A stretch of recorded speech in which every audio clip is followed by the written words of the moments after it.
Mike's Daily Podcast. I had a wonderful Wednesday evening where I went to Oakland near Lake Merritt, Grand Avenue, that particular zone of the world, with my lovely lady friend. We ate at a place called Grand Tavern, and it's in like an old house kind of feel to it, old wood.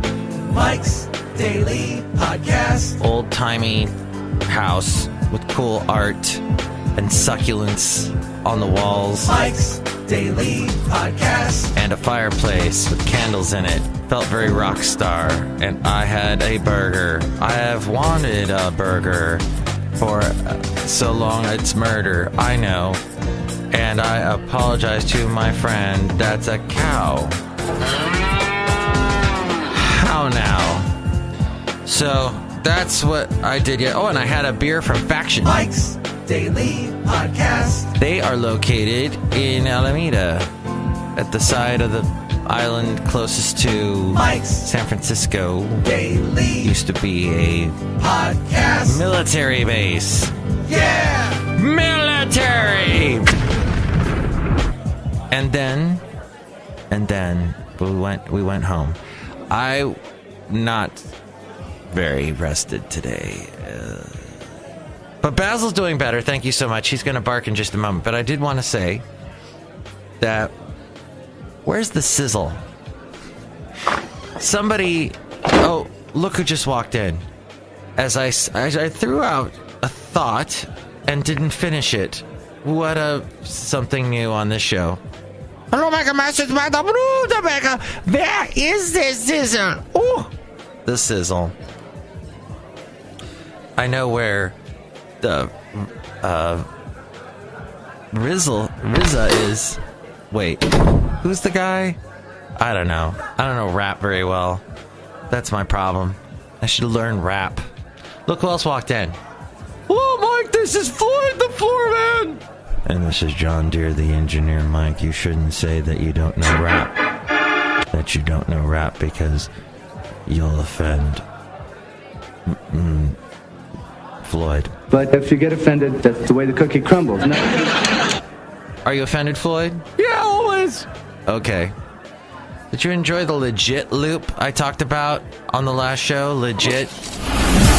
And here's today's podcast picture. How that word is getting thrown around a lot. I know. The podcast picture today is of the wonderful Basil the Boxer, who's going to bark momentarily. And we were at Half Moon Bay.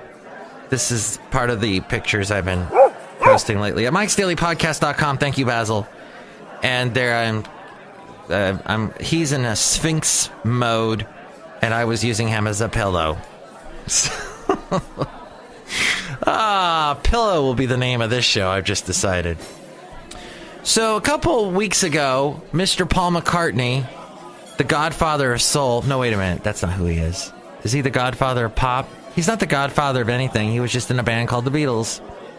And he gets sometimes called Macca or something like that. Growing up, I never, ever, ever bought a Beatles record. Never, ever bought a John Lennon, Paul McCartney, George Harrison, or Ringo Starr album. Someone just gave me the George Harrison album, Cloud 9, that had, I got my mind set on you. I got my mind. So I listened to that, I remember. But I didn't get inundated with when I got into radio, and I first was doing the top 40 pop format, CHR as we called it, contemporary hit radio. And there was a lot of, I think Paul McCartney had one or two hits in the period that I was, let's see. No, Spies Like Us had already died. That was like his last big hit. And No More Lonely Nights, that was over with. So yeah, I didn't really play any Paul McCartney. It was George Harrison, I Got My Mind Set on You. We played that, and Fab. Long time ago when we was Fab. Fab, ooh. Yeah, that was it. Yeah, so it wasn't until I got on a classic rock station that I was playing Imagine by John Lennon, playing all the Beatles stuff, playing some of Paul's, Someone's knocking on the door. Somebody's ringing a bell. Somebody's knocking on the door. Do me a favor, open the door and let him in. So yeah, that was fun times, but I wasn't a huge Beatles. So all that to say, I watched a little bit of Paul McCartney doing that live thing he did on YouTube from Grand Central Station in New York. It was interesting because all of a sudden he starts talking about a bullying song that he has. I think it's called FUHU. Is that it? Well, there were two girls there, the younger ladies that probably were born long after the last Paul McCartney hit ever hit the radio. Last song he ever had on the radio that was big. And this one young lady was, let's just say, wearing a very tight shirt, and she was quite busty, and it said FUHU on it, because that's, I guess, the name of a new Paul McCartney song. And I mentioned on a previous show that she was top heavy. Well, did I get the calls? And did I get the emails and the letters? The letters came in droves. They backed the trucks up to Café Anyway and dropped off all these letters of protest at Café Anyway, saying, how dare you refer to a woman as top heavy? How have you no shame? What are you on? How dare you, Mike, is what they said. How dare you, Mike? And all I can say is it's not something, I don't mean it malicious. There are some women that just physically are quite large in that area. And for a guy, that's noticeable. Do I think women should go out and get breast implants? Hell no. I don't believe in that. I don't like the fact that women get stuff like that done. Sometimes they want to, and that's fine, whatever. If you want to do that, that's your prerogative. Go and do it. I don't want to be under the knife for anything cosmetic. As old and wrinkly as I get, I don't want to get anything done. If you see my face, as a Brandy Carlisle song is, you can read the lines, you can see what I've been through. You can get a sense when you meet me what I've seen, and that's cool. Because now I know, don't judge a book by its cover, and I understand if you are going to judge me by my cover, that says something about you. But at the same time, you get a sense of where I'm coming from when you first meet me. But then you will be pleasantly surprised, because then I'll start talking and you'll go, what the hell is this guy saying? Similar to what's happening right now. But oh Lord, that was a top heavy woman.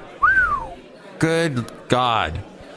And I think Paul McCartney enjoyed the fact that it was displaying the name of his song that also became a single that he released and had a video attached to it. The song did, not this, but this woman was not in it. But the fact that the name of the song was right there on a very pronounced part of her chest probably didn't upset him at all. At any rate, that was a big part of the thing that happened on YouTube that nobody watched. I guess the big Paul McCartney fans watched it. And I read some of the comments on that Paul McCartney stream, because now you can comment as a YouTube video is going live, and people are those make no sense. Do they ever make sense? You see a quick glimpse. If you read that, it will so make you lose your faith in humanity, because people say the most awful, horrible things. And I know that's what celebrities go through all the time with their Instagrams and their Facebooks. People comment like crazy and say mean, terrible things, or advertise little bot things that they're into, that they're making money off of. It's terrible. The internet's a horrible, horrible place. That being said, I joined Twitch. Twitch.tv/Mike's Daily Podcast. I'm uploading the videos that are made out of the podcasts to that. You can also find those videos at youtube.com/Mike's Daily Podcast. Oh, actually, it's Twitch TV/Mike Podcast. Mike Podcast. I didn't say Mike's Daily Podcast. I want to keep it short. Not that any of you will go to Twitch today. I never had been on Twitch. I see that if I want to get bored watching a bunch of people playing games, that's what I'll do, is I'll go to Twitch. But now I've got a Twitch account. Woohoo! And apparently there's a lot of Doctor Who fans on there. So hello, Doctor Who fans that are somehow now connected to this podcast through Twitch. As we go outside of Café Anyway, where we bring you Mike's Daily Podcast somewhere in Podcaster Valley. One other Twitch.tv topic is Captain Marvel is a woman, and in the trailer I saw, she punched the crap out of some old lady's face in a subway car in New York, I guess. I don't know. What the hell? Is that what our superheroes have become? They get to punch old ladies in the face in New York City? New York City! I don't like that. It's not a good role model. I don't like it. But Mike, maybe the lady was an alien or an awful villain that was about to destroy the world. Whatever. It didn't look good. The optics weren't good. So I laid my head back on a pillow, went back to sleep. But then I was woken up by hearing Bob Woodward's talking. This is Bob Woodward. He talks very specifically when you hear him. Who is he? He's the author. He's the guy who went after Nixon, who uncovered Nixon's whole conspiracy. What if Nixon got away with that, by the way? We live in a world post where Nixon resigned, the only president ever to resign.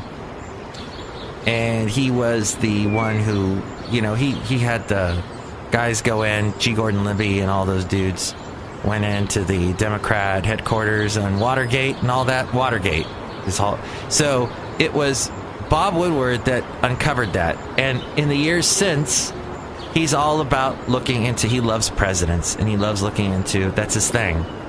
And he's talked, he had like unlimited access to Obama, to George W. Bush. And so with Trump, you know, he called him. He tried getting an interview like 6 times, couldn't get an interview with Trump. Then Trump called him and complained, and Bob Woodward recorded, and he said, "Can I record this conversation?" And Trump's like, "Sure." And that got put on like different media outlets. And Trump's like, "Well, I really wish you would have talked to me, because now I want to say this about you." He's a showboat. He's a grandstander. But Bob Woodward said to Hugh Hewitt, a conservative talk show host, that he thought that there was no collusion. Yes, even Bob Woodward, who some would say leans liberal, did not find, he said there's no collusion. I couldn't find, with all the investigation I did with Trump, could not find any collusion. However, he attached to that the tag that was, "Hey, I didn't get to go to Russia. To do a real investigation on this, I would need to go to Russia. And if I did go to Russia, I would probably never leave, because Putin is quite powerful there. President Putin was extremely strong and powerful. And would probably keep me in Russia, because I'm Bob frickin' Woodward. And Bob probably hasn't said good things about Putin in the past, I would imagine. But yeah, they would, you know, he'd be in jail and he'd never leave. So that's why he's never been to Russia and never completely investigated the whole Trump collusion thing. But Mr. Hugh Hewitt, who will follow any conservative cause to the end of the earth, said, "Oh, okay, well, that means there's no collusion. Thanks for being on, Bob. Bye." Meanwhile, this from Relief Factor. Oh my God. How many, if you listen to conservative talk radio for any amount of time, you will hear someone say that. And now this from Relief Factor. Relief Factor, by the way, is basically stuff that you could get at the store, and it's basic. Like, your doctor will tell you, hey, if you want to help your joints, get glucosamine, get chondroitin. That they help with your joints. Well, that's what is in Relief Factor. And it's got some other stuff, I don't know, but it just says so much about conservative talk radio that that's their biggest advertiser, is like a pain medicine for aches and pains. And that's why I love conservative talk radio. Hey, thank you so much for listening to the podcast today. Hey, go back to your pillow. Get off of my pillow. That's not Paul McCartney. That's Rolling Stones. But I hope you've enjoyed this show as I have. If you have not enjoyed it, well, F-U-H-U. And thank you. Mike'sDailyPodcast.com is where you can go to listen to all the past shows, see all the past podcast pictures. And Ariel will tell you more right now. Next show, it'll be the wonderful Chely Shoehart, Floyd the Floorman, and John Deere the Engineer. Thank you so much for listening to episode 1722. 1722! Mike's Daily Podcast is written and produced and performed by Mike Matthews. His podcast is super easy to find. Download or listen to his show and read his blog at mikesdailypodcast.com. Email Mike now at mikesdailypodcast@gmail.com. See you tomorrow. Bye!